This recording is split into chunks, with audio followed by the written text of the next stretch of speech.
Title: The Fragile Trust. It was a quiet Tuesday evening when I first noticed something was off. My wife, Sarah, had been distant for weeks, but I chalked it up to stress. She had always been the rock of our family, the one who held everything together. But lately, her smiles were forced, her laughter hollow. I told myself it was work, or maybe the strain of raising two young children. I never imagined the truth would shatter everything I thought I knew about our marriage. The signs were subtle at first. She started staying up late, claiming she couldn't sleep. Her phone, once left carelessly on the kitchen counter, was now always in her pocket or face down on the nightstand. She began dressing differently, wearing clothes that seemed too polished for a casual day at home. And then there was the way she interacted with Raj, our house servant. Raj had been with us for 3 years. He was quiet, efficient, and respectful, or so I thought. He kept to himself, always completing his tasks with a quiet diligence that made him easy to overlook.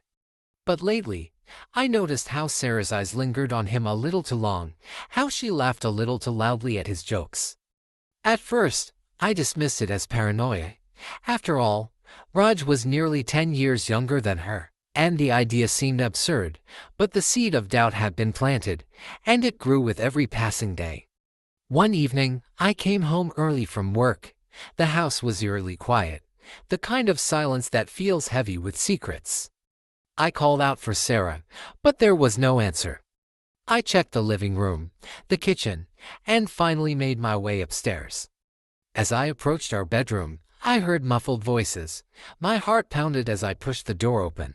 There they were, Sarah and Raj, sitting on the edge of our bed, their heads close together as they whispered. They sprang apart the moment they saw me, their faces flushed with guilt.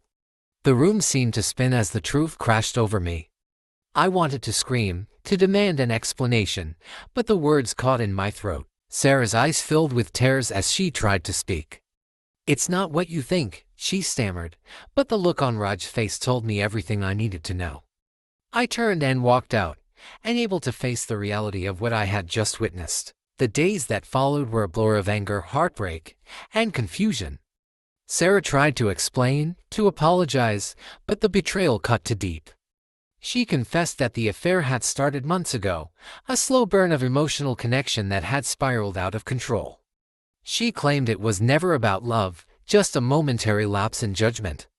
But to me, it felt like a betrayal of everything we had built together. Raj left the house that same night, his bags packed in silence. I couldn't bear to look at him, let alone speak to him. Sarah and I tried to salvage our marriage, but the trust was broken.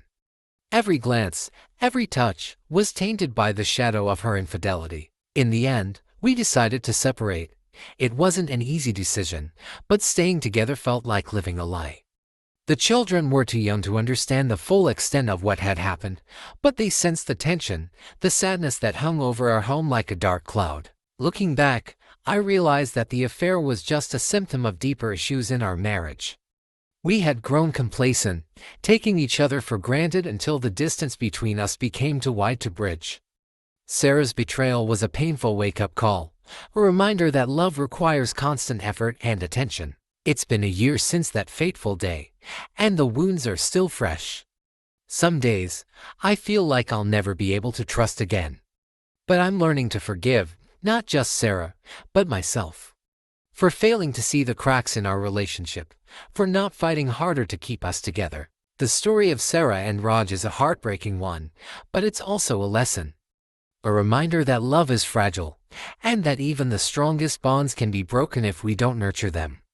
And while the pain of betrayal may never fully fade, it's possible to find healing, to rebuild, and to move forward.